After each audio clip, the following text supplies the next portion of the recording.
I'm Mary Egan. I'm the founder and CEO of Gathered Table. Thanks so much for having me here tonight. And I want to tell you our story by telling you first my own personal story, because necessity is the mother of invention. And I started this because I needed it. I grew up in the 1970s in a family of 6 kids. We were not the Brady Bunch, but there were 6 of us. And we didn't have an Alice. So for those of you who remember the Brady Bunch, Alice cooked, but my mother cooked, and my father worked full-time. My mother did not work. The other thing about my childhood in the 70s is the feminist movement was in full swing.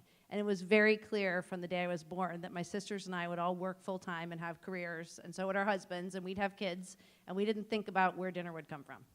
And Jetsons was on the television. So when I was a kid, the Jetsons was on, and on the Jetsons, it was the future, and you pressed a button and dinner showed up. So I think if I thought about how dinner would get solved, I thought it would be solved by technology. And then I grew up, and I had 3 kids, and I got married, and my husband worked, and I worked, and this is what technology was doing to our dinner table. It wasn't actually solving dinner. It was getting me distracted and getting my husband distracted, and if we didn't shut it down, getting my kids distracted. So that wasn't what I was aiming for. I also got really sensitive to food. And I read a lot about what was going on with the food systems in the United States, and I really wanted my kids to eat real food and homemade food. It was really important to me that they have a homemade meal.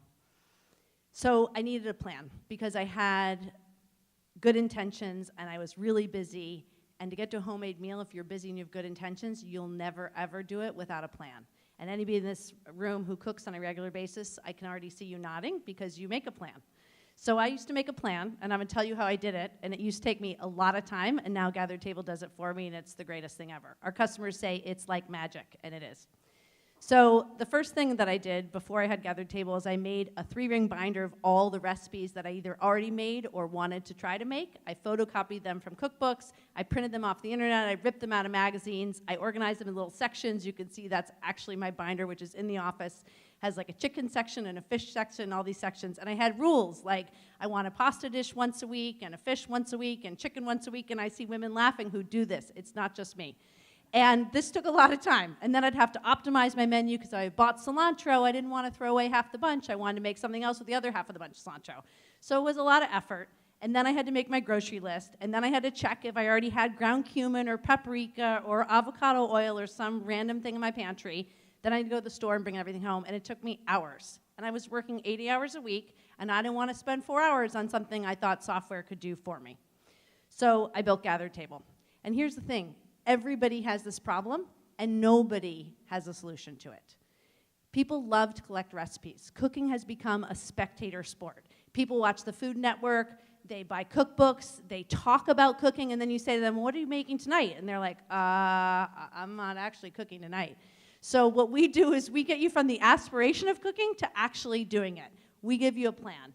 People like collecting recipes. They hate deciding what to make, making a list, checking their pantry, going and buying the stuff. But they love cooking, and they even like doing the dishes more than they like deciding what to make. So we do that for them. And we don't just do this for all of our customers. Every single customer gets a different menu. It's totally customized. We have this unbelievable algorithm architected by my unbelievable technology team that creates a totally custom menu for every single customer every single week. And once you get it, you can even edit it. And our grocery list is really smart and watches everything you do and remembers it. And there's all this AI, and it's amazing. So anyway, this is a big need. 88% of people say, I actually like to cook. I just don't do it that often because I got to do all this planning, and that's a lot of work. And people say that 84% of people say they actually want to get organized about meal planning. So we just launched out a beta in September, but one of our phrases in the office right now is love scales. Our conversion rate is like 10x the benchmarks that people told me to expect, which is amazing. And our net promoter score is and getting higher every week, and our engagement's great, and people email us and tell us they love us, which we love. Why is this a big idea? It's not just the food movement. It's not just about feminism. It's really about the maker movement, too. People want to do things with their hands. Food is not just about physiological needs at the bottom of the hierarchy of needs. It's really about socializing. It's about self-actualization. Food is everything. And I want to just say a word about my team.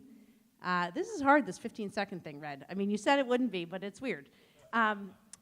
I have an amazing team. They're super smart, they're passionate, they're dedicated, they solve problems every day, and they're also totally into food. Eric, our head of technology, who's here in the audience, has chickens with eggs. Emily, who's sitting next to him, cans and makes her own jam. David, who I don't know if he's here somewhere, has bees and honey. Dave, who's next to Emily, eats everything, so he's contributing. Anyway, Seattle's a great town for food and technology, and I know that you're probably thinking, there's a lot of people in the recipe space. We're not in the recipe space. We're solving the dinner problem in a way that nobody else is doing, and we're doing it with awesome technology, really solving a really ancient issue. So, thank you. Questions? I'm afraid if I call on you, you're going to make me do a push-up, so I'm going to wait.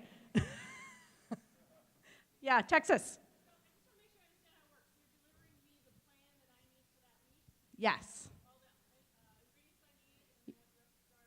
Yeah, so if you take out your phone and you go to gathertable.com, it's on mobile. You can sign up right now. It's free for 6 months, and you fill in your preferences. You tell us whether you're paleo, vegetarian, pescatarian, vegan, kosher, omnivore.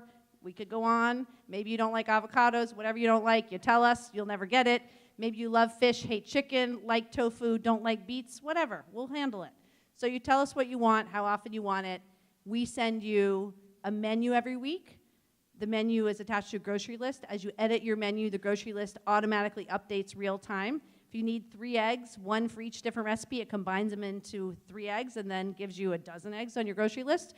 Sounds simple. Nobody else is doing it in the entire world. I mean, crazy. I won't even get into lemon zest, which Dave spent last week solving. But, like, there's a lot of complexity in food, people. Okay, next question.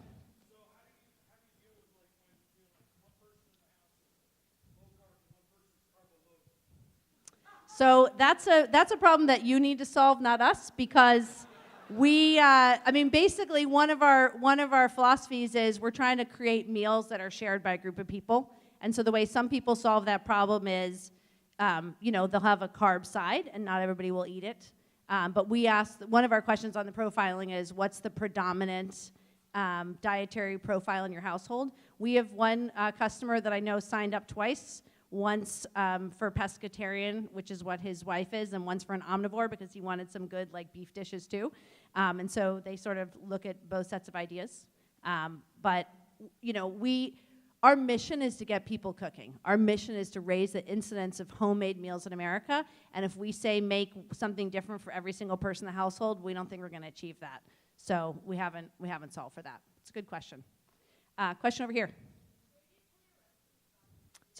Yeah, great question. So we have a library of, we're approaching 1,000 curated recipes. They're from all over. We attribute where they're from. So there's ones from Barefoot Contessa. There's ones from Mark Bittman, who was at our office last week. There's ones from, bloggers. There's 17,000 food bloggers in America. We believe there's so many recipes in the world, we are not going to add value by inventing new recipes. We find the best out there. So our goal is, number one thing customers love is they love our recipes. They're like, oh my God, you went through all the gazillions out there and you gave me great ones. Yesterday, my favorite email of the day was from a woman who said, I'm Cuban. I've been eating black bean soup my whole life. Your recipe was the best one I've ever had. And we were like, yes. So that's how we do it. We test every recipe and we photograph them and all that. Question over here.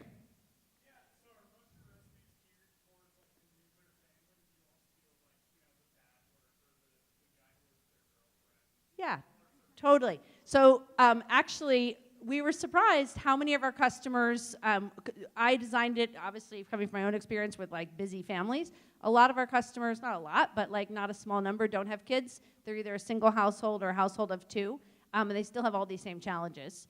And so they're getting the same solution. So whatever household size you have, it could help you. And the other thing is you can set how many nights a week you want to cook. So some people are cooking 7 nights a week, and some people are cooking 2 nights a week. It's just a way to get you there. 2 more questions. Question in the back?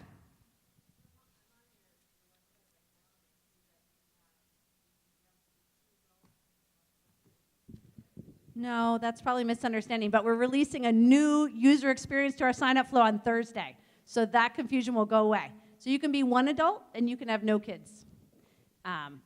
I want to ask my team, Eric, David, Emily, Eileen, to raise their hands. So if you guys want to talk to my team after, please find them. They're over there. Eric, who's got the beard. Well, you guys both have beards now. Anyway, the guys with beards are on the tech team. I'm not a software person. I love these guys. Talk to them. I don't know what you're talking about most of the time. Although one of the softwares is called Celery, which I thought was very cool. We can make this good for you. So if you guys want to know more about Gather Table, we're almost wrapping up. They'll be at the bar upstairs where you can see them right as we walk out. See you soon.